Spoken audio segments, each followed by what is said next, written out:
Today's meeting is 100 years since the Battle of the Somme. It's part of a course, Imperialism and the First World War. It's going to be introduced by Michael Bradley, who's a leading member of Socialist Worker. Michael will speak for about 30 minutes, and then we'll open the meeting up to questions and contributions. Thank you, Michael. Well, look, today there are obviously commemoration services all around the country. The troops went over the top at 7:30 a.m. 100 years ago today. And the most annoying thing, obviously, is many of the political heirs of the politicians who led those people to the slaughter are the people who are up there on the platforms in the first place. And you know, we as socialists, we should be bloody angry about this, because the truth is the same people who are sent soldiers out to die in Afghanistan and Iraq and the rest of it are now trying to put a gloss veneer over what happened on the Somme 100 years ago and stuff. And actually, the sheer scale of what happened, it makes it very difficult now, because there have been so many books and poems and commentaries on what happened at the Somme, not to just simply be cliched about the result, but as everybody has seen on every news report today, this was the worst day in modern British military history. There were 60,000 casualties on the first day. Almost 20,000 of those were killed. And actually, there's an idea and stuff you can get that the Somme was a one-day battle. It wasn't. It was a 5-month battle. Right, and stuff over. This was the initial day, and the killing went on until November. And the Somme itself was part of the third year of the war. The death toll of the First World War, obviously, you know, we lived through the horrors of the Second World War, etc., and stuff about it. But there were 38 million casualties in the First World War. 20 million people died. 11 million of those were soldiers, but it means 9 million civilians died as well. And you know, lots of us know the kind of story about the start, right? Stuff around it. But really, the interlocking alliances and imperialist rivalry were dragging the world towards war for years before the shot was fired in Sarajevo that killed the Archduke Ferdinand. And what you get is a whole kind of a whole web of alliances. Means that once that shot's fired, the Austro-Hungarian Empire decide which is crumbling to its death at the time, decide they're going to deal with their next door neighbour Serbia, who are obviously up to their neck in the shooting, right, stuff around it. Once the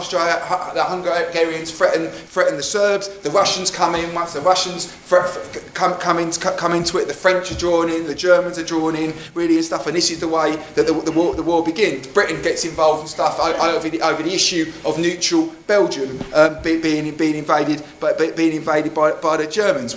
Why does we kind of get this picture that there was no resistance or no opposition to this process? Actually, in the weeks and even on the days when the war started, there were massive opposition to the war and stuff. Huge anti-war meetings, demonstrations, etc., etc. There was a small problem though that most of the world socialist movement grouped around the Second International, which had policy on paper to strike, demonstrate, and cause revolution to stop the war, capitulated overnight, and this really disorientated millions of workers who'd looked to some kind of opposition to war. The Russian revolutionary Leon Trotsky explains how workers began to be pulled by the issue of war because they were left leaderless. He says that the people whose lives day in and day out pass in a monotony of hopelessness are many. They are the mainstay of modern society. The alarm of mobilisation breaks into their lives like a promise. The familiar, long hated, is overthrown, and the new and unusual reigns in its place. Change is still more incredible are in store for them in the future, for better or worse, for the better of course. What can seem worse than normal conditions? And there are only a handful really of socialist organisations and individuals who stood out in the first months of the war. Obviously the Bolsheviks in Russia, but also people like James Connolly, who led the uprising in Dublin in 1916 that we've been celebrating the anniversary of, was a key individual. John Maclean in Scotland, and obviously people like Karl Liebknecht and Rosa Luxemburg and Clara Zetkin in Germany. Now, accident and the kind of timetable of mobilisation, literally how the trains run, may have been factors that were a kind of tipping point into war. But this wasn't a war that was an accident. There's a really good book by a guy called Christopher Clark, right, which talks about the sleepwalkers. He really says that the war was an accident, right, stuff. The other argument, which is now more and more raised by people like Max Hastings and Gary Sheffield's historians, but it's backed up really by the Tories, is that really this was another version of the Second World War. This was a war against German militarism, etc., etc. I don't think either of these two are true, because Europe was on the edge of war for decades. As early as 1887, Friedrich Engels wrote, Karl Marx's collaborator wrote, that they were on the verge of a world war of an extent and violence hitherto undreamt of. 8 to 10 million soldiers will slaughter each other and devour the whole of Europe until they have stripped it barer than any swarm of locusts. In 1870, there was a huge war that ripped Europe apart between Prussia, part of what went on to be Germany and France. Parts of France were seized, Alsace and Lorraine, and for a brief period of time, workers seized power in Paris. In a Paris Commune. In 1904 and 1905, Japan and Russia fought. It led in Russia to the sparking of a revolution and Soviets being set up. There were two key crises in 1905 and 1911 that nearly brought Germany and France to war over Morocco. In the couple of years that ran up to the First World War, there were two huge wars in the Balkans, with all the major powers really playing with client states in order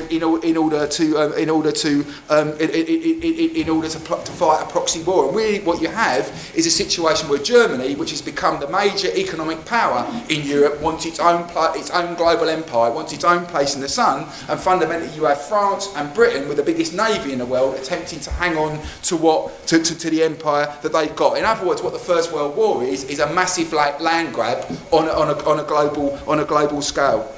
The Russian revolutionary Lenin wrote in a pamphlet, Imperialism, the Highest Stage of Capitalism, he said, capitalism has grown into a world system of colonial oppression, financial strangulation over the overwhelming majority of the people of the world by a handful of advanced countries. This booty is shared between 2 or 3 powerful world plunderers armed to the teeth, drawing the whole world into their war over the division of their booty. And Rosa Luxemburg said a couple of weeks after the war started, the cannon fodder that was loaded upon the trains in August and September is now rotting on the battlefields of Belgium and the Vosges, while profits are sprouting like weeds from the fields of the dead. In other words, this was a war about the redivision of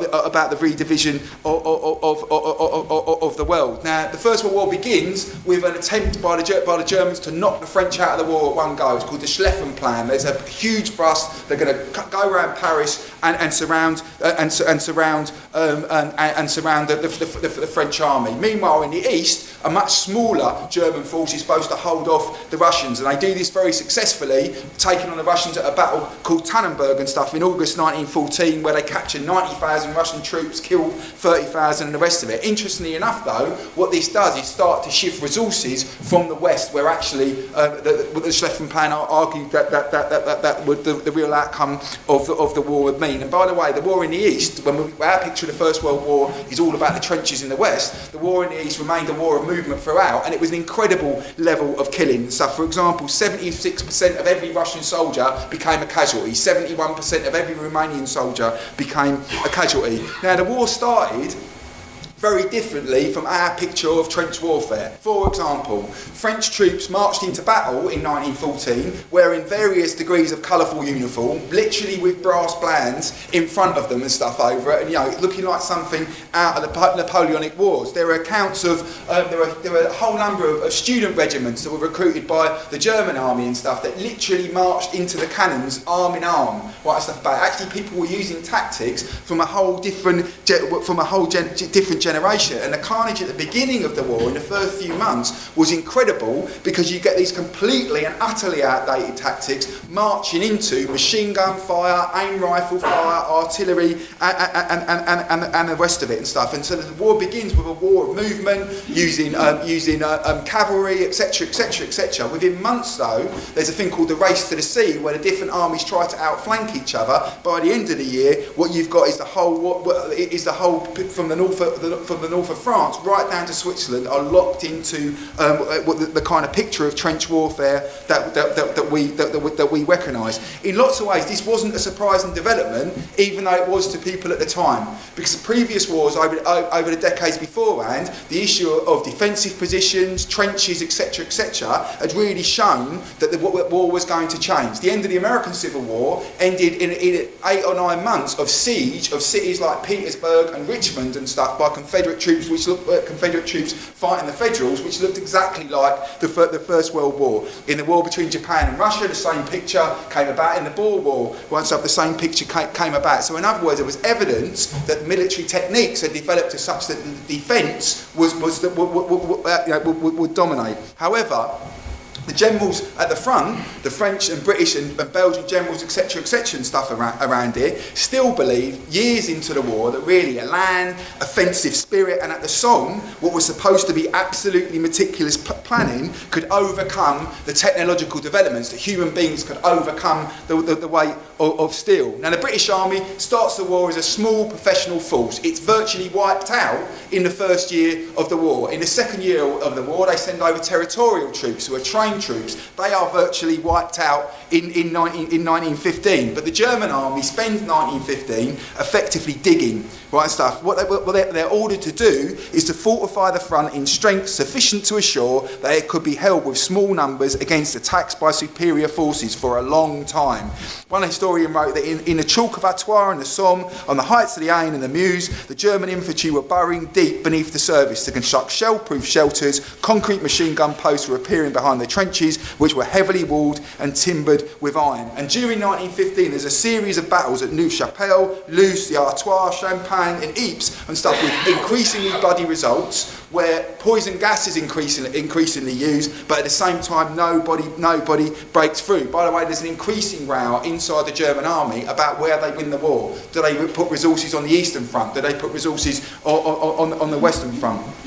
British and French troops, but also colonial troops from around the globe, find themselves not fighting just in Europe, though they do, but fighting as a global conflict. There's battles in Africa, right, and stuff. In 1915, there's an attempt to kind of break through the soft underbelly of the Central Powers in Turkey. Winston Churchill comes up with a wonderful plan to invade the Dardanelles and knock Turkey out of the war, which is a complete and utter disaster. But in other words, there's fighting all across the globe.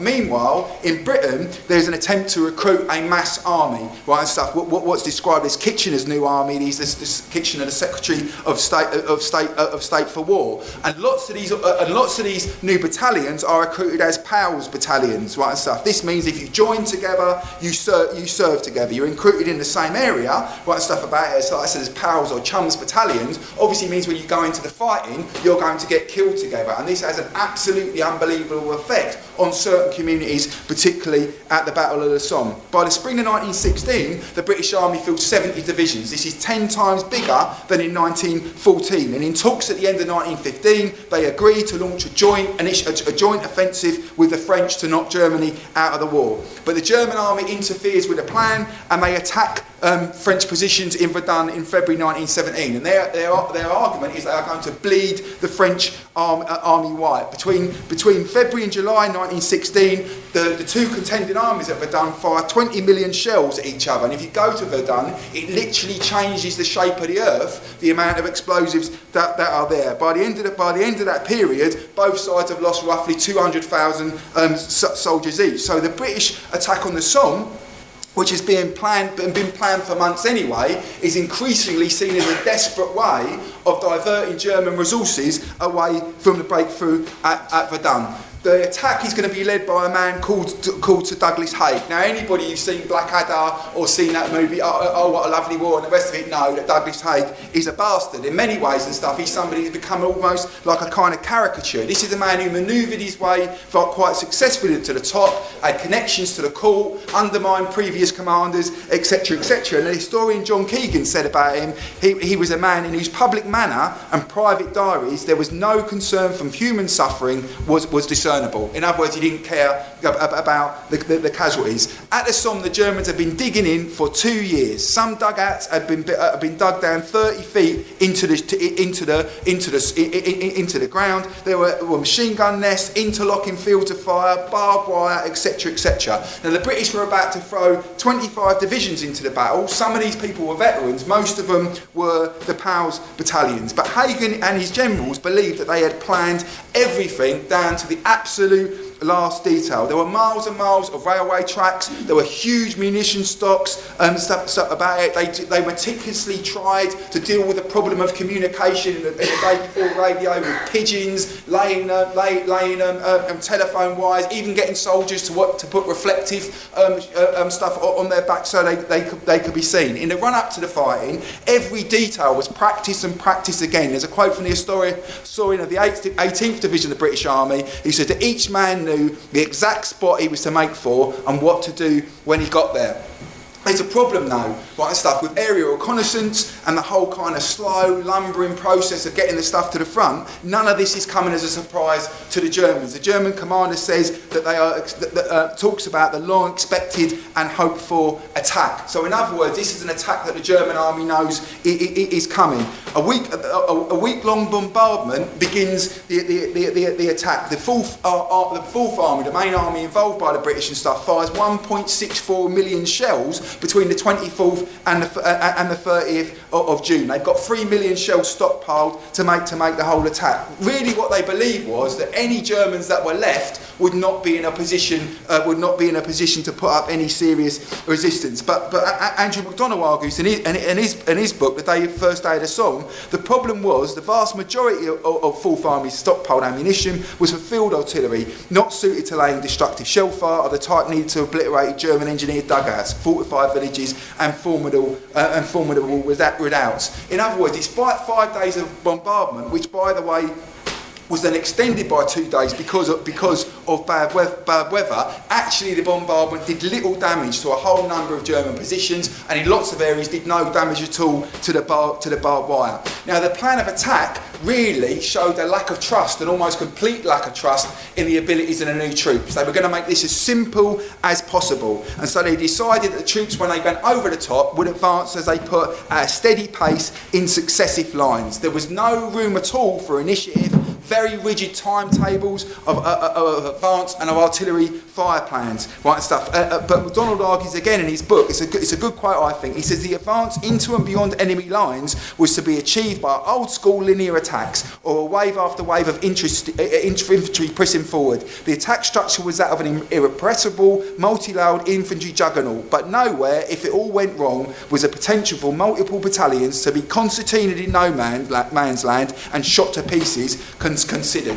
So this plan has got to either work to clockwork or it's going to go wrong. But everybody believes it's going to work to clockwork. The assault begins with 2 massive mines blowing up either end of the German lines, and then they start to fire what's called a creeping barrage. In other words, it's supposed to protect the British troops as they advance. The trouble of it is the timetables is so rigid that quite often the barrage moves on minutes and minutes before the British troops arrive. German troops are able to get up from the dugouts and just machine gun these people as they come across. In one major area, the barrage stops by mistake 10 minutes early. And so when the troops get out of the trenches, there's this complete quiet and they're shot to pieces before they even get out of their own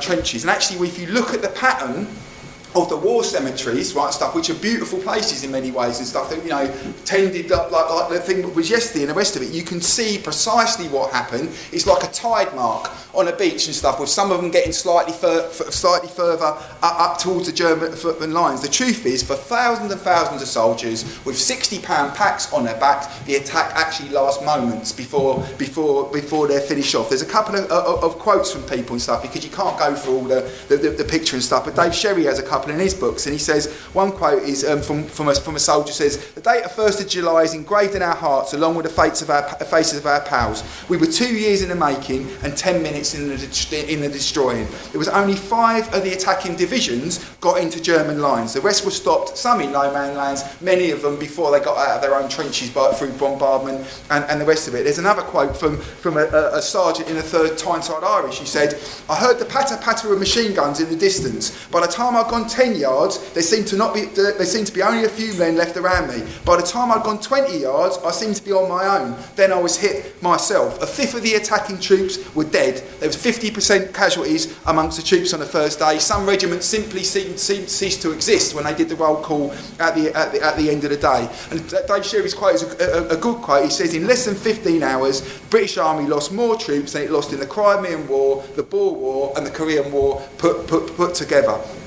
Lack of reliable communications was a massive thing in this situation, because the truth is, as the hours go by, the generals haven't got a clue what's going on, right, to be honest with you. They get all kinds of different reports, etc, and as the day goes on, Haig is pressing more and more for more attacks, to attack again tomorrow, etc. What has happened, though, was an absolutely monumental disaster, right, and stuff around it. In some areas, German soldiers were so sickened by the sight of the killing that they stopped firing to allow lightly wounded British soldiers to go back to their lines. Thousands of soldiers were left out in no man's land for days afterwards. Right, some of them were brought in afterwards. Obviously, thousands and thousands of them were left out there forever, and they're still churned up by farmers and stuff today. Unburied bodies lay out in the open in the heat and the rain for months, to the extent where there were clouds of flies that literally blotted out the sky at different stages. And you imagine the level of stink that there would be, right, and stuff days after the initial attack in the summer heat.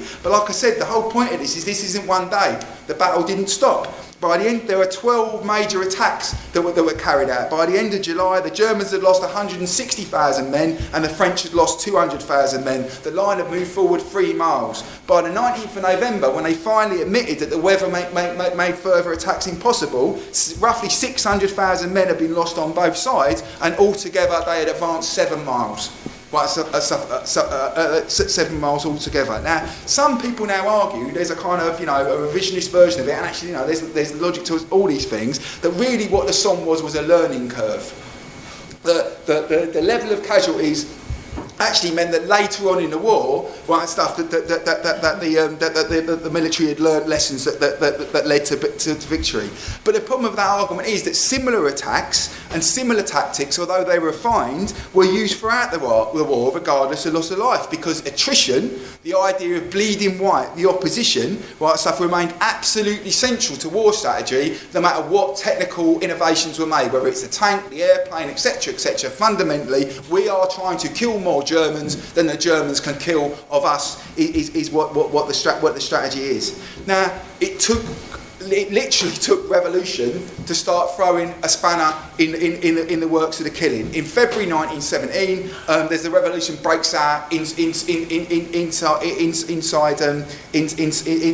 of Russia, and that revolt really begins the breakdown of the Russian army, right, stuff that when the provisional government that takes over tries to carry out another offensive in the summer of 1917, the Russian army begins to melt away, and in France the army breaks under the level of the killing. There's a huge attack in April 1917 at the Aisne, right, where the commander's a general called Neville. The troops march past him, bleating at one stage, showing that they are lambs for the slaughter, right, and stuff are over it, and they lose 120,000 casualties in just 10 days. At this stage, the troops just refuse to fight. By the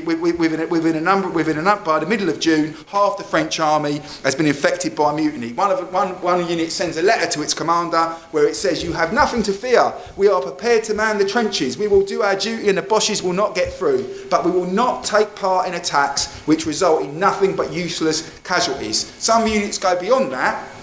Inspired by what happened in Russia, some of them raise the red flag, sing the Internationale, and in some units begin to set up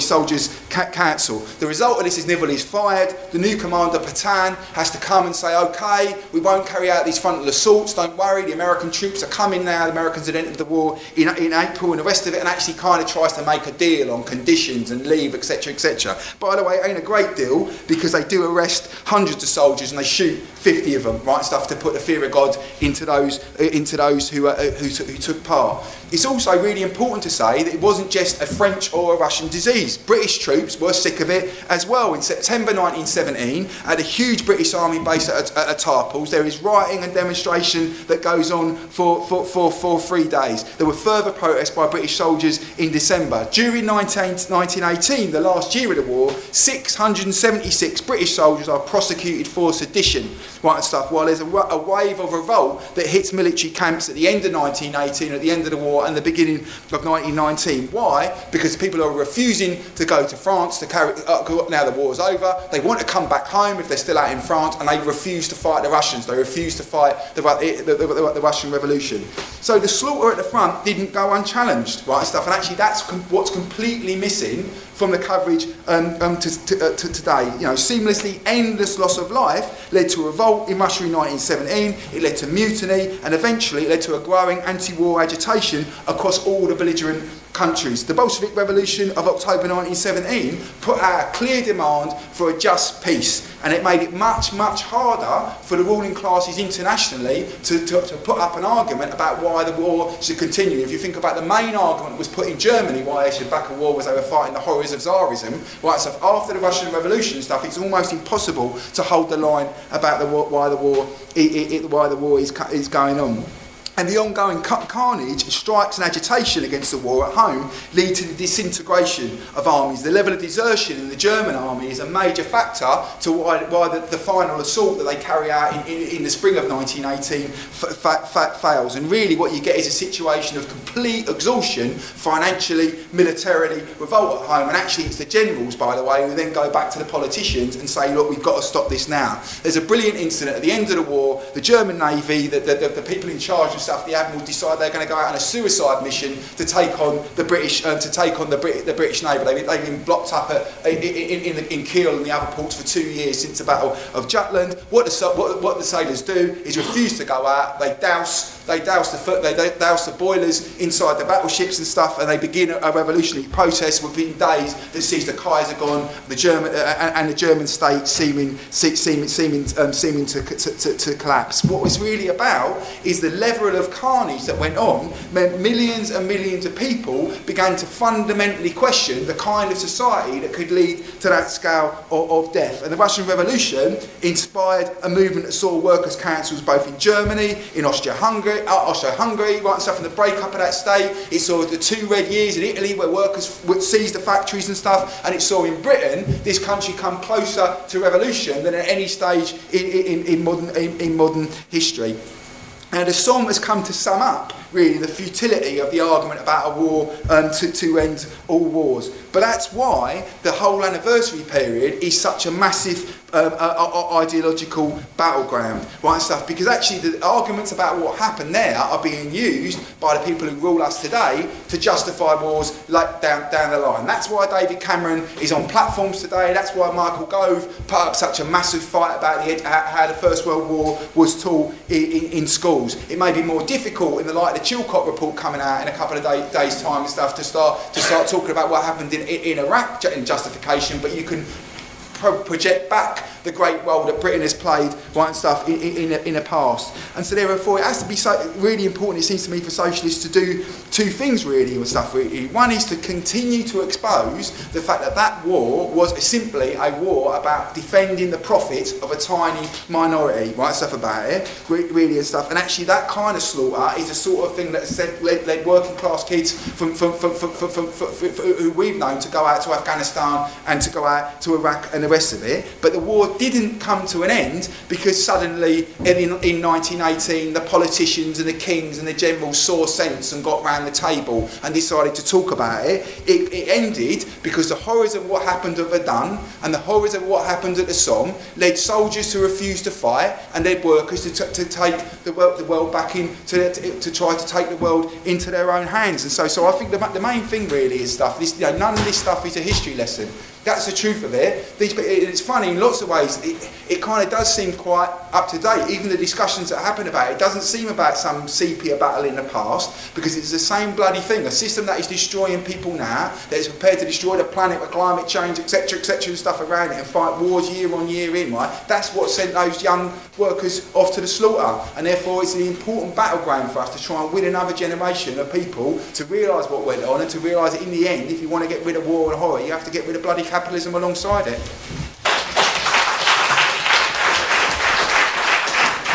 If anybody's never read out about trenches in First World War, I'd encourage you to do so, because it's eye-opening, even if you're anti-war. If you could do worse than start with Monocled Mutineer, which were a TV series when I growing up. Obviously the book's better, about the mutinies and that sort of stuff. The reason I came to this meeting is because I could not stand the stuff on Radio 4 this morning. I had to turn it off. I was disgusted by it. Just the same as I was disgusted by the cynical military funeral that my brother's lad got when he were killed in Iraq. The coverage celebrates. The coverage is about the celebrations. They call them commemorations. An all-night vigil last night in a church. A 24-hour guard on the tomb of the unknown warrior who's been dead 100 years and he's under a piece of stone as if he's going to get up and run away. They tell us we need to learn about World War I. We've been teaching about World War I for years and years, and what we've been teaching kids that it was a stupid and mindless slaughter. And these revisionists are trying to tell us it was some sort of a noble British cause. We should have no truck with that idea at all. These fellas have been dead for 100 years. We can't do anything for them. What we can do is do something for the young men who are being sent off today. When I was teaching, because they knew I'd been in the army, a lad come to me and he said, I'm joining the army. I said, what are you joining? I meant, what corps are you joining? He said to me, he opened a colour brochure, he pointed to some fellas sub-aqua diving, and he said, I'm joining that lot. He'd got no idea of what he was letting himself in for. And that's what was happening then and all. It's as if nothing's happened in the last 100 years, when all the time they've been doing exactly the same thing. They've been doing it for a century and they're still doing it now. We have to remember, we have to learn. It's them that's the hypocrites. We don't have to learn out. We know who fights the wars. I was 15 when I went in the army. I had no idea what I was doing, and the lads that are going in now had still no idea. Michael talked about them going off for an egg juncture. There'll be nobody there, and no pictures of anybody there in the commemorations with their arms and legs blown off. People that are blinded by gas. People that are shell-shocked and all that sort of stuff. A picture that we won at textbooks we talked about the Bradford Pals, Pals regiments. Michael's alluded to that sort of stuff. They got people from communities, sent them off to fight together, because obviously it's better if the fella gets his head blown off next year is somebody that you were best mates with at home and you went to school with. They did it because they simply do not give a shit about us. Michael mentioned Haig. It's the same today. The only reason they don't fight wars like they did then is because it's unpopular and it turns people against them. So what they do now is kill civilians instead.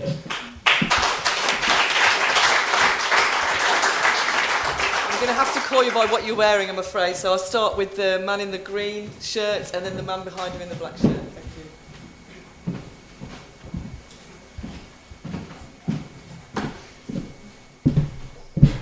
you. I taught about the First World War as well, and the Somme was a particularly interesting thing, and the whole revisionist historians who are trying to rewrite what Haig in particular was about are very interesting, because the trench warfare was actually broken by a general called Brusilov on the Russian front. He was able to, because he wasn't one of the cavalry generals. There's a certain elite within the British Army at that time, and cavalry were the top, and then the sort of artillery were underneath. And this artillery general, Brusilov, worked out that you don't bombard an area before you attack, because you're telling exactly where you're going to attack, but you use, almost like a blitzkrieg attempt. And it's the only battle in the First World War named after a person, the Brusilov offensive. We shouldn't call it the Battle of the Somme. We should call it the Haig offensive, in my opinion, because he was responsible. He didn't care a toss about ordinary people. Even in 1923, he was making statements like he saw a role for the cavalry in modern warfare. the role of the cavalry, given machine guns and barbed wire, etc. But I also want to talk a bit about the Second World War, because there's loads of stuff not covered about what happened there. I worked with a guy who was in the 8th Army, and he was telling me that General Montgomery, who in the textbooks and in the sort of the military sort of record, is seen as quite a capable general.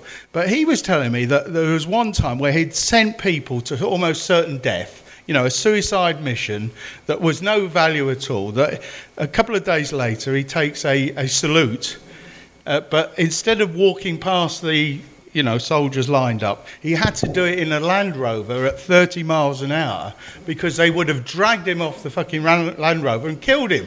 Now, those sort of stories are never talked about, but I reckon there's millions of them. And I bet there's millions of them in Afghanistan and in Iraq.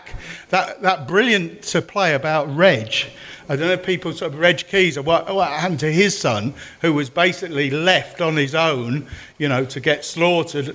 These sort of stories come out time and time again. And the last thing is, I think what Dave said about civilians. War, the safest people at the moment are the soldiers in Iraq, aren't they? They're safer than all those civilians.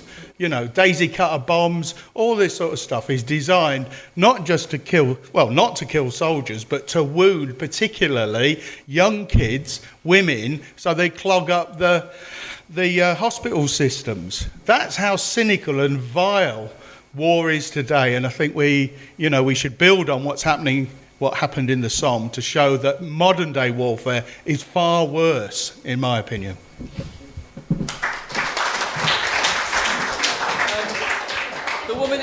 The woman in the brown jacket, followed by the woman with the short hair. I think. Oh, I thought. Oh, okay. It's all right. Carry on. I forgot I called you. My name's Danny Grange. I just want to take up the issue with the actual wars and why they come about. Virtually every war is either down to power, oil, or strategic defensive positions. Or the only other reason you'll find a war is for religion. All things that are avoidable. And you're right, the person out on the street is a commodity. They don't care about any one of us. We're a commodity for means to an end. We're there. You brought up Iraq just before. There is a common view now. Iraq was far better, and the people were far better in Iraq when Saddam Hussein was still in power. And there is a common view out there for that one. When we talk about the Falklands, why did we go to the Falklands? It was a refilling station for our aeroplanes in case we went to war. We've never needed it, we've given it back. How many troops got killed out there? Plenty. But it was all down to money, power and oil. That is it. And they're using us as pawns in their game. And it's about time we stood up and we went back to like the Somme, where we're refusing to bloody go over there, and everyone stands up and supports the soldiers and says to the government, piss off, you want to go out, Cameron, you want to go out there and get shot? You go and get shot. Maggie was all right sitting back here, wasn't she, dictating to everyone, stitching everyone up. You buy your own home, you go and strike again and I'll take it off of you. She sewed up the country that way, whilst people's sons, daughters and all that were out there getting killed. Didn't care.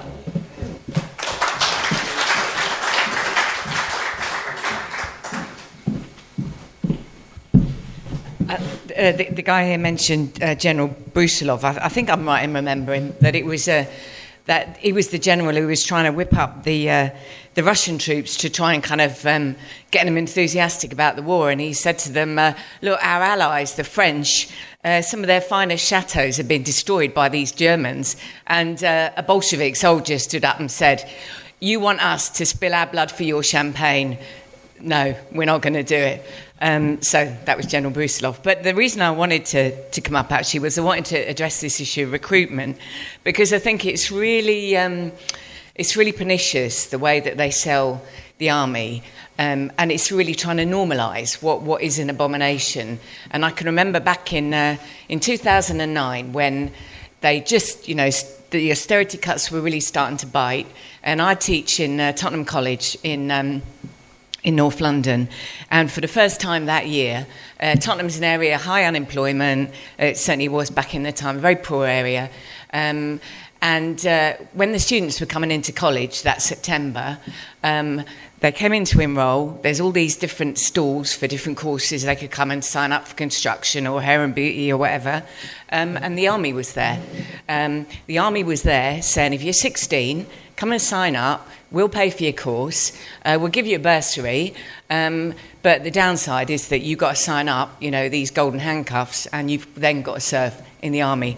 And a number of young people were attracted to that because, yeah, exactly, the glossy brochures, I can go overseas and see the world, etc. I'm the organiser of the union, so we said, no, we're not going to, it's not acceptable. We're teachers.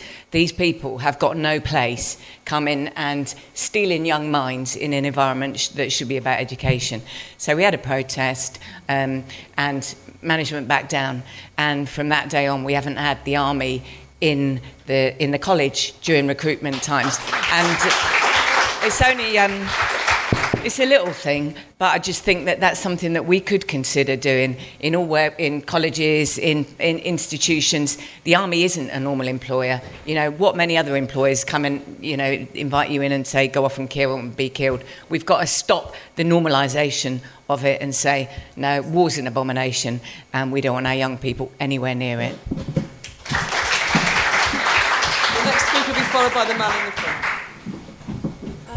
Yeah, just about 1916 being a turning point in the war in terms of the beginnings of the anti-war movement serious, because of course there were people who were against the war all along, there were conscientious objectors and so on. But I think in the course of 1916, you started to see all these different factors coming together and it really started to turn the tide, like Michael talked about.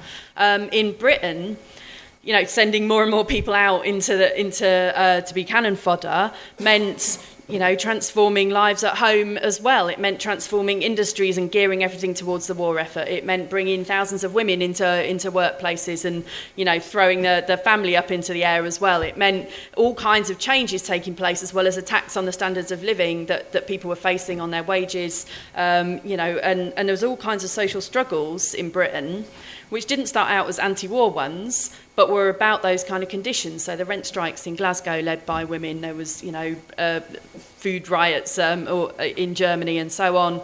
There was, and also increasing numbers of strikes in the armaments factories and stuff as the war went on.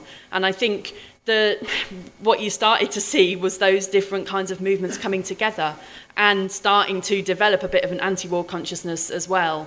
And so I think in the course of the war, and when you saw the Battle of the Somme, of course they filmed the Battle of the Somme as well, and that film was shown then in cinemas across Britain, and it's just being re-released this month in a restored version. And, people were horrified when they saw what it looked like. They weren't really prepared for how bad it was. And I think all of these different factors in the course of 1916 kind of started to change things in the war and started to bring out the kind of movements that we saw that brought it to an end. Just the other thing is remembering the horror of it and pointing to that because, I've just come from the meeting on James Connolly and the Easter Rising. In the commemorations of that a couple of months ago, they were, a lot of the commentators on the radio, on TV, talk about it, well, it was terrible, this violent uprising, it's not very good. But, it's in the middle of this most horrific experience that human society had yet produced up to that point, not since, because of course we've seen much worse.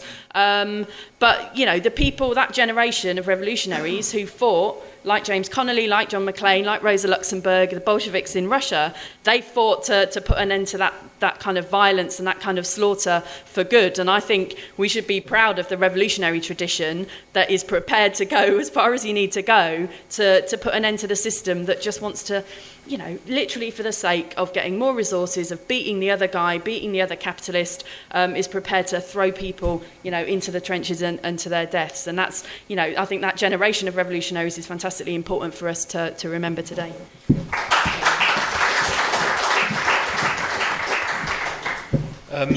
I absolutely despise the language that is used when they talk about the First World War. One word, the fallen. These are not people that go to France and trip over. They are people who are absolutely slaughtered, and the generals boast that the success of a battle is gauged by how many people died. That's the test of it. But I think what we need to talk about all the time is the opposition. Now, there's a prelude to the Somme, and that's conscription. You see, they couldn't have done the Somme without conscription. It's absolutely clear that it couldn't have happened. And there was massive opposition to conscription. The South Wales Miners' Federation voted to strike it when it was introduced. There was mass rallies throughout Glasgow, often illegal, to oppose conscription. There were mass meetings in towns like Leeds and York against conscription. There was 200,000 people marched in April at Trafalgar Square against conscription. The Labour Party in January 1916 had a conference, and the conference voted to oppose conscription. Now, here's a lesson if you're thinking of joining the Labour Party to vote for Corbyn, because Henderson got up and he said, I don't care what you're voting, I'm going to do what I feel is necessary. And as a result of that, conscription came in, and the TUC, here's another lesson, who started off by opposing conscription, caved in, beware your friends, Jeremy, caved in and said, go to the front. But to think that the opposition stopped there is not true. You see, there's a book called Trench Warfare. People will know about the Christmas mutiny. It was a mutiny, not a truce. But what's also, I think, understated is there's a book called Trench Warfare, where they describe the live and let live policy. In essence, outside the big set-piece battles, the thing that determined whether an assault or a raid went ahead was the attitude of the troops in the front. This was a battle for control that was going on in the front and at home. We are never passive people. We are never people that just fall over. The next speaker will be followed by yourself. Yeah. Hi. I've just been reading a book about a sister that served in the Battle of the Somme at the front, looking after the soldiers, devastated by the amount of casualties, the horrible wounds and so on. And what she says in her diaries is that most of those young men just wanted to go and get it over with and come out alive and go home. They had no real feelings of any sort of patronisation or jingoism or anything. But the other thing I'd like to say is that war damages soldiers, damages those that serve in, damages them in Bockerby.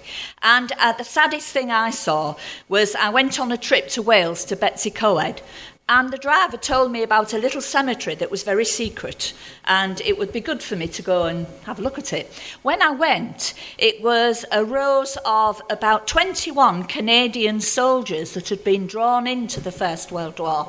And when I looked at them, there was 16, 17, a captain of 18, incredible. And they were there because, and this is where the ruling class are unforgiving, they had gone out to the front. They'd lost half their battalion. They'd come back and they were suffering from influenza. But then they decided to send them all out again. And they all refused. They said, no, we're not going. And so what did they do? They said, right, well, this is cowardice. So they took them to a side, and this was in 1918. It was towards the end of the war. They executed them 15 months later. So the war was over. There was no need to execute those young men, but they executed them to punish them for, if you like, revolting against the war. And I think those sort of stories bring home that the ruling class will always have no concern for soldiers in battle. And how does it damage them? It damages them today. We talked this morning about technology in the battlefield, and what happens when you're sitting in a bunker and you press a button and it's just to murder somebody. There are many soldiers now and many members of the RAF that are damaged because they no longer see themselves as soldiers fighting an opposition, a combat, but they are murderers because they press a button, and sometimes women and children are collateral damage to that button. The next speaker will be followed by yourself.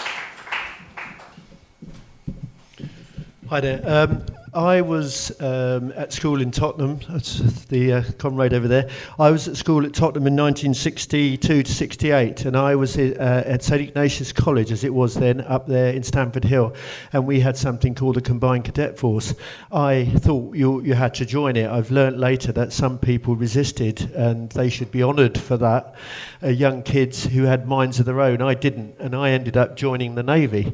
Huge mistake against everybody's advice, including people who'd been in the services, and I think I was radicalised, to be honest. And I was I joined the forces, and I got out eventually once I realised I'd done the wrong thing. It took me a while, but my point is, young kids. I'm a teacher. I see young kids. Years later sometimes, and they've been in the army. I've seen kids who've been damaged physically and certainly mentally, and it breaks your heart, actually, when you think what we've been listening to, what Michael has said, and what happens to youngsters. And I've had said to kids in the classroom, look, you may be big and butch now, thinking I'm going to join the army and kill those ragheads and that kind of stuff that I heard the Iraq War. But you'll be crying for your mother if you get injured, because that's what happens. Even the biggest and most brave, or what you think you are, that's what happens. And I just want to finish with Siegfried Sassoon. He was from the ruling class, decorated soldier. He spoke out against the war. He won the military cross, the next best thing to the VC. So he had to be listened to, and he did something called a soldier's declaration, which was read out in Parliament because he had connections.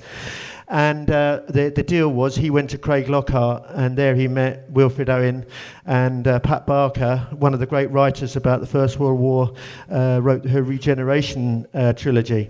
But this is what he said in 1928 on passing the New Menin Gate. Who will remember passing through this gate the unheroic dead who fed the guns? Who shall absolve the foulness of their fate? Those doomed, conscripted, unvictorious ones. Crudely renewed, the salient holds its own. Paid are its dim defenders by this pomp, paid with a pile of peace, complacent stone, the armies who endured that sullen swamp. Here was the world's worst wound, and here with pride, their name liveth forever, the gateway claims. Was ever an immolation so belied as these intolerably nameless names? Well might the dead who struggled in the slime rise and deride this sepulchre of crime. Siegfried Sassoon. Gentlemen here, followed by yourself. This man first, then yourself. Is that okay? Sorry. He has been waiting. I know, sorry. We'll get there. Sorry, my contribution won't be that good. It'll be brief. My name is Gary. I'm a Socialist Workers Party member from, I'm not from Lincoln, I'm from Wakefield in West Yorkshire. If any of you know, been to Lincoln, probably not, but Lincoln is massively militaristic. There's RAF Scampton, where the dam busters came from, RAF Waddington, where the AWACS planes, the early warning, and to our shame, the drones are flowing from RAF Waddington in Lincoln as well.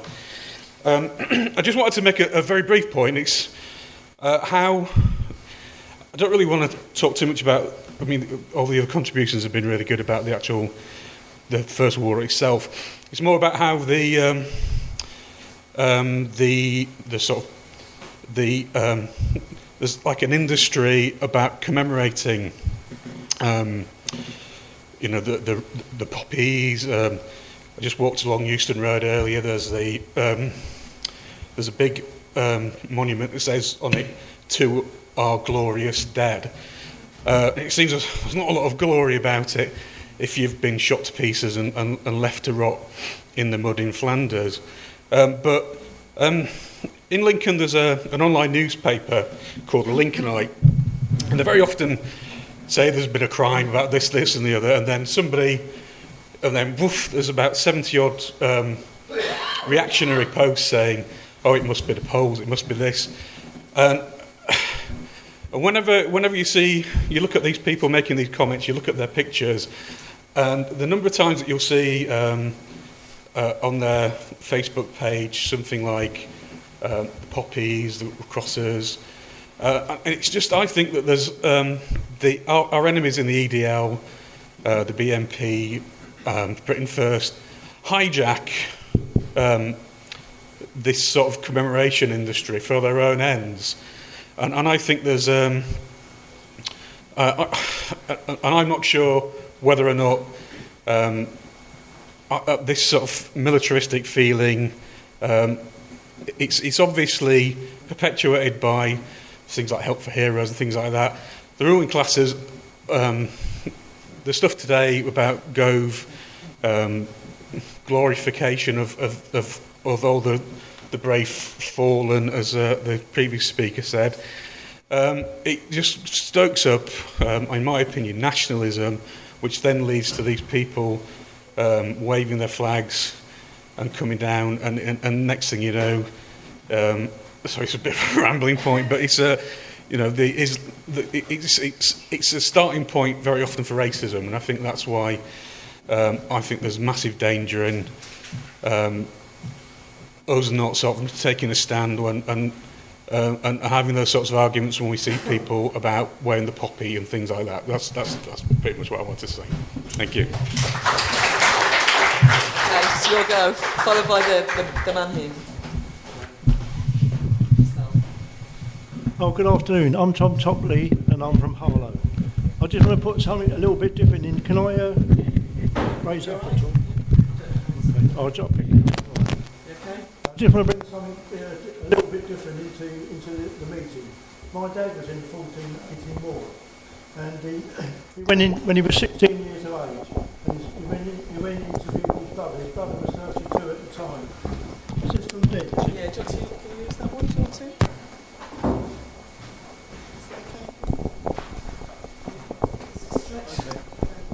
All right, okay, thank you. Okay, so his brother, he went off with his brother to be with his brother, who was 32 years of age, and he had his own family at the same time. And the story I'm going to tell you first of all is that he was at Ypres for most of the time anyway. I don't know where else he went. Because there's bits in this story that I've left out because I didn't really know a lot of things. And unfortunately, as later in life, I've always got more interested in what happened in them particular days, and also my family, my grandchildren especially now, are asking me, what about all these things that happened? What did he do? No, I don't know a lot of these things. He didn't want to tell me. It's a bit of a sad story that I didn't insist that that it happened. And what I'm going to say, he got gassed, and he got convalescent home in England, and he got discharged from the army. And the terrible thing was he nearly lost. Well, he lost his lung, and they couldn't do anything with it. And they offered him an operation, what they could do, and to remove that lung. And that time, so he asked the question, what was his chances? And they said, well, it's 50-50. So he said, well, I'll live with what I've got. Unfortunately, or unfortunately, he died when he was 67. But through his life, it ruined his life. So I've got some personal experience of it. And the most terrible cough I've ever seen, he used to shake him to pieces, and he brought up blood and terrible things. So he suffered all his life, and it ruined his life. Really, that's the point I'm making. And so when you're talking to people, I've got some experiences, and the only thing that kept him alive was his fighting spirit. And when he came out, he got involved with people trying to find them occupations and so forth. This is another point of the story which becomes important. And he said one of the first things he did, there was a fella come out, and he'd been in the trenches, he'd done all the things that we're speaking about. He was a hero in his own right, and he applied for a job on the transport system to be a conductor. And so they had to go through a vetting situation where they took all the particulars and so forth. And they said, we're sorry, we can't offer you this job because your half inch too short. And he said, well, I've been in the army fighting for this country, I've been in the trenches, I've done all these things, and you'll say I'm half inch too short. It's absolutely ridiculous. So they got involved with a campaign to try and get this fella the job. So he said, what we got an organ which was sort of popular at the time, winding the old organ up and so forth. And he said we got involved, and in the end, they got this job for this fella. So that was that was another stage of the story that I'm telling you. And from that time onward, he actually got involved in politics and he got involved in the union. And he spread it on, like to me, as my wife there, Maureen, we've been involved. We are peace campaigners, you know, and I always say to people, what I want to do, I'm going to live in peace and harmony with everybody else. And I sort of live by that, really, anyway. So I try to pass on to the family. They've got it into some extent, anyway, because they're all a little bit different. But at the end of the day, they've not got involved with the forces anyway. And they've been campaigners as well alongside us and been us many times. Okay, so thank you very much. Thank you. You were worth waiting for. So have this man here and then know yourself, yeah, and then you'll be the last speaker. Okay. That one works. Does it work? Yeah, can you hear it? Okay. Yeah, my name's Colin. I live near Paris. I've been living in France for such a long time that I'm going to give some examples from France. One, just about the hypocrisy of the ruling classes. You know, the French national holiday, Bastille Day, the 14th of July. Actually, we should logically be commemorating a revolution. What do we have? We have a military parade.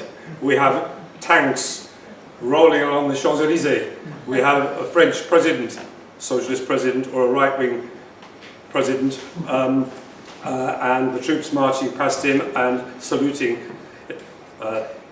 and so on. It's a kind of North Korean style military parade, if you like. I don't know if there's any other country in Western Europe where you have this kind of thing. It is really quite disgusting. Okay, the second point I want to make, and it's more general, you know, than the First World War, the Battle of the Somme and so on. I think it's really important. The military-industrial complex in France is absolutely astonishing. I mean, if you look at, for example, a millionaire like Serge Dassault, he's a right-wing member of parliament. He is the boss of one of the main arms companies that produces warplanes, and he also owns several newspapers. He's actually one of the biggest press bosses. You can see the way politics, ownership of the press, industry, and so on, the arms industry are actually interlocked. And our president, our socialist president, who flies to Saudi Arabia on a state visit, but which is essentially an attempt to sell warplanes, Dassault's warplanes, to the Saudi Arabian regime. Obviously one of the most democratic and peace-loving regimes in the world. This is the extent to which, you know, I think we should talk about the arms trade. France is a particular case. It's actually a very, very important sector of the French economy, and one which all French politicians are proud of. You know? I think we should also talk about nuclear weapons, by the way, and Trident and so on. And actually, the problem is war, the problem is capitalism, and the way the two are intertwined. We have to fight against both. You'll be the last speaker. Okay, I'll be quick. But the first of all, a confession. I was in Westminster Abbey last night. Sorry, comrades. But I will tell you why I was in Westminster Abbey. My grandmother's brother died on the first day of the Battle of the Somme. He was 23 years old.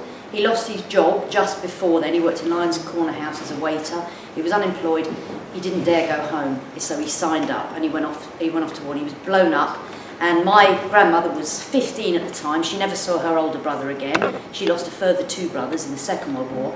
But the thing about the First World War is they never knew what happened to him. He just disappeared on the first day of the Somme. And, you know, Michael's described, well, I think we have a very vivid idea about what happened to him. He was one of those rotting corpses that happens. Now, the thing about Westminster Abbey was, and the thing that happened was, my grandmother, so my great-grandmother, they got told missing in action. That was the end of it, nothing. They never knew what happened to him. They never got any money. They never got any compensation. They never got told anything.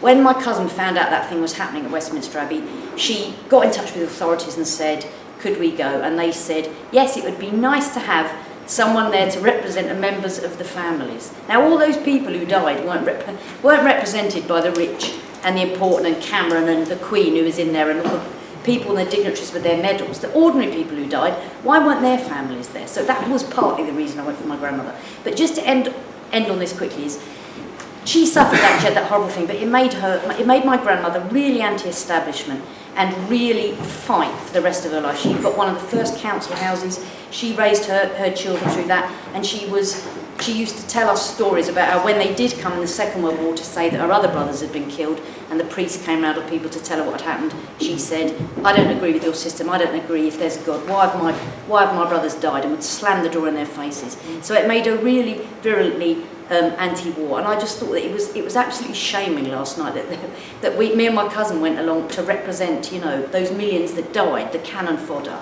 because it was all about the great and the good yesterday. And the other point, just to come back to what Jenny said, when she said that in the college they were recruiting those young people because they wanted a better life. I think my great uncle wanted a better life, or he wanted somewhere where he could earn some money and do something. But the other horrible thing about that is they were getting their education paid for. What pays for your education? The government don't pay, nurses don't get bursaries, join their army, go and get slaughtered, they'll pay for your education. Okay, Michael? Be quick, right, something about it. The first thing is, I mean, people talked about lots of experiences of people who went through the military. I think the only thing I remember was my dad. My dad was conscripted into national service and went to Malaya. Right, it's the favourite, and it was a classic thing. My dad never said nothing about it. Right, it's the favourite. When I talked to my mum when I was a kid and stuff, she told me what it was like when my dad came back. And my dad came back from Malaya and effectively had a breakdown because what he'd gone through, right, stuff and the rest of it. There were some photographs that I will still remember in an old cinema thing, which shows what they called guerrillas, which were communist fighters and stuff, insurgent stuff, strung up on poles with lads with their arm around each other, right, stuff, doing the pictures. The same thing we saw in Iraq and the rest of it. In other words, working class kids go out there, they're involved in horrible brutality, and when they come back, they break. Right, so that's why and stuff. When you go through the biggest percentage of people who are on the streets, they're ex-squaddies. That's the first thing. The second thing is why this isn't an history lesson does go back to Jeremy Corbyn. What's the favourite? Why do we get a situation where a few months ago, people remember it so much has happened since, but Jeremy Corbyn made a statement about Trident, and then you remember the unnamed general who was then when quoted, what was it, in the Observer or one paper and stuff, who said well the British Army wouldn't put up with the idea of NATO or pulling out a Trident and the rest of it, and therefore the whole thing about legitimising the war drive, right, stuff isn't like a history thing, it's a current argument. One of the things they have a go at Jeremy Corbyn about, or back in the day Michael Foot, is they don't show enough, you know, respect for the dead, etc., etc., and stuff, because they wear a coat or they didn't have the right kind of thing. But actually, they're showing much more respect for the dead because they don't want more kids going out and getting killed. Last two things I'd say about it. One is over the last couple of months, obviously, I don't know, people have seen it, what happened around Hillsborough and the rest of it and stuff over it. And obviously, you watch the TV stuff and you cry. In some ways and stuff, this is like Hillsborough blown up a million times. It's working class kids going out, being lied to through the thing, and you actually look at some of the films of it and stuff, actually, you know, all the things that people would do when they're scared shitless and stuff. Sally spoke about the film, all laughing to the camera, blah, blah, blah. These people were wiped. They were trained for 2 years. They had this whole technical thing about what they were going to do, all the ideological reasons stuff. Some of these people lasted a minute, right, stuff around it. And it actually, and the idea that doesn't stop you at the top thinking, oh my God, what's gone wrong? You know, they've done it the year before, in 1915, the slaughters through the battles. What happens the year after? Passchendaele, the whole kind of process and stuff like that. This is a calculated thing that argues, and they go through classes of recruitment. The problem in 1918 was the German army were running out of classes of recruitment. They couldn't get enough soldiers into the field at the end of 1918 compared to the Americans. There just weren't enough born. There weren't enough people left, and that's what the kind of the military calculation that was going on. The last thing about it, like saying like a glib point and the rest of it, but the revolutionary socialists stopped that shit.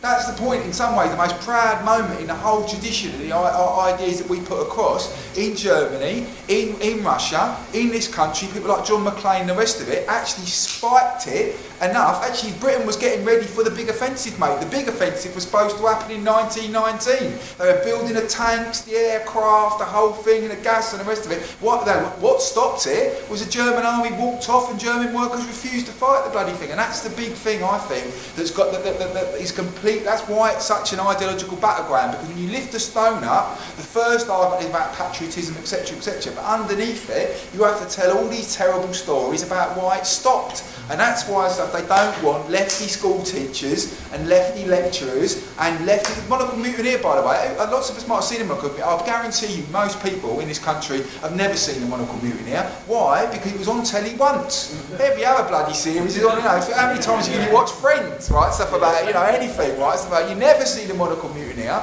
because it shows British soldiers putting a red flag up at a base, right, refusing to fight, etc., etc. It shows, so just to finish, I just think that it should be a day really, with all amongst everything else that's going on in the bloody world, we should be bloody angry about what happened and the way it's being looked at and stuff. Because it's good in some people trying to put across, now of course there's the battle going on in the media and the rest of it and stuff, but that was a ritual slaughter of young working class people, right, stuff over it, right, that went on month after month after month, and it's the proudest thing I think, that well, in lots of ways, many things that socialists can hold up, right, stuff that we managed to put a stop to the greatest carnage, right, and stuff in world history, right, stuff up until that point and stuff, and that's when you talk about, when they talk about violence, etc., etc., that is what the Russian Revolution and the revolutions in Germany and everything else represented.